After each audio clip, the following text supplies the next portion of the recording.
I had these GoPro settings all jacked up from filming my oil change video for YouTube, so I feel like what's seen through the camera right now is pretty hot garbage. Also, it's super cold this morning. The air is thick and crisp like your mother.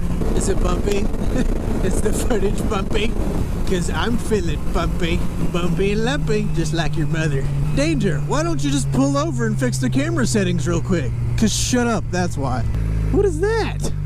What is that? What is a little upside down trash can on your car? Is it a radar? Is it a plate scanner?